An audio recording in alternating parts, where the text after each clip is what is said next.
Et bonjour YouTube, j'espère que tout va bien pour vous. Deuxième épisode concernant la contrefaçon sur les modèles Nike. Sur l'épisode de la dernière fois, je vous avais expliqué que la contrefaçon sur les modèles de 2012 à 2017 avait été uniquement fait sur les modèles Elite, donc les plus chers.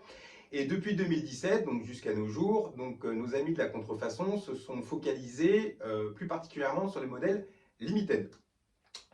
Donc on va voir sur ces deux maillots la différence. Les points de contrôle sont exactement les mêmes. Et dans un premier temps, je tiens particulièrement à remercier Marvin et Sandra qui ont eu la gentillesse de m'envoyer ce magnifique fake de Julien Edelman. Donc je vais rapprocher un petit peu les deux bestiaux et vous allez voir un peu la différence.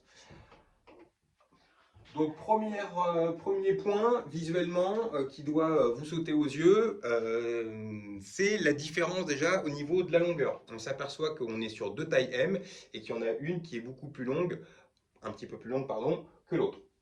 Dans un deuxième temps, visuellement, ce qui doit vraiment vous alerter, c'est la hauteur du jog tag. Le jog tag ici, vous voyez, il est placé beaucoup plus haut que sur le modèle de Tom Brady. Donc déjà, forcément, ça sent pas bon.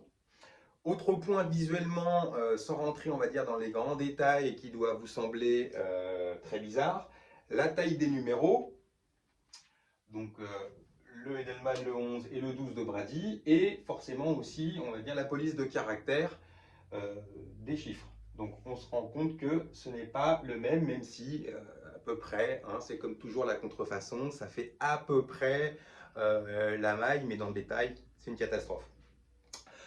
On va voir donc tous les points. Donc le point aussi extrêmement important, c'est le shield NFL. Donc sur celui de la contrefaçon, on s'aperçoit qu'il est bombé, qu'il est épais, qu'il n'est pas aussi brillant qu'il devrait être. On voit bien les points de couture. Et autre petit point aussi important depuis sur la version 2017, vous avez ce qu'on appelle ici la cote de maille. Donc la cote de maille aussi, là, elle est faite, mais vous allez voir on doit avoir trois petites barrettes qui doivent apparaître. Donc voilà le shield de la contrefaçon. Quand on le compare avec un authentique, on s'aperçoit de la différence. Donc là, vous voyez bien les trois petites barrettes et vraiment, c'est pour ça qu'on appelle ça de la cote de maille, deux barrettes, pardon, la cote de maille.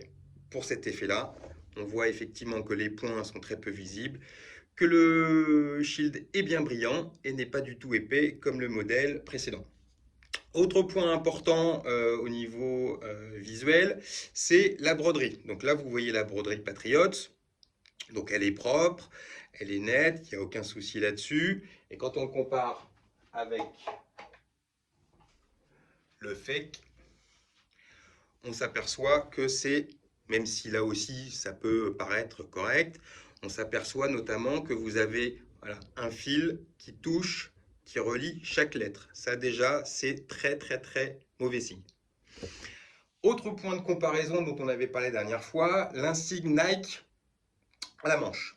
Donc, je vous avais expliqué que sur les élites, ça devait être des patchs qui étaient brodés, et sur l'élite précédent, on s'était aperçu que c'était collé. Là, la contrefaçon a un petit peu évolué positivement, on va dire, puisque bon, certes, l'insigne Nike a une forme un peu chelou, mais quand on le retourne, on s'aperçoit effectivement que là, ils ont bien cousu le patch. Sauf que sur les limited, ça ne doit pas être un patch qui est cousu, mais ça doit être un signe Nike qui est directement brodé dans le maillot.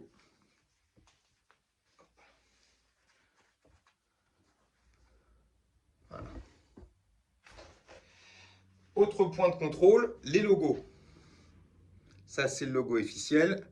On se rend bien compte de la qualité du travail qui est effectué, notamment au niveau des coutures, la couleur, la taille de l'étoile et la taille du logo. Et nos amis de Contrefaçon nous ont fait une version,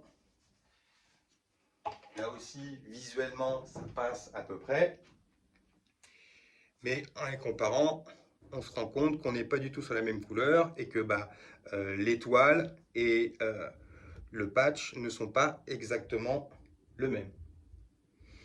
Pareil, derrière, au niveau du nameplate, là aussi de la même manière, on s'aperçoit qu'il y a un petit fil qui relie chaque lettre.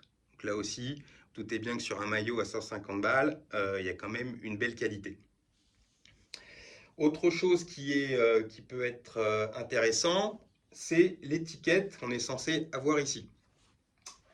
Sur les Limited, elle est censée quasiment être en fait quasiment floquée à l'intérieur du maillot. Donc quand on passe le doigt dessus, on ne sent pas de différence. Et dans les fakes, malheureusement, ce qui s'est passé, c'est que ils ont collé une étiquette qui, au bout d'un premier lavage, disparaît complètement. Voilà. Donc voilà ce que je peux vous dire à peu près au niveau des fakes sur les maillots Limited. Alors sur cette gamme-là, il y a eu des élites qui ont été contrefaits. Là aussi à peu près avec le même style. Mais il y en a très peu qui tombent. Donc voilà, normalement vous êtes paré pour pouvoir acheter en toute tranquillité. Donc n'hésitez pas à vous faire plaisir et je vous dis à bientôt.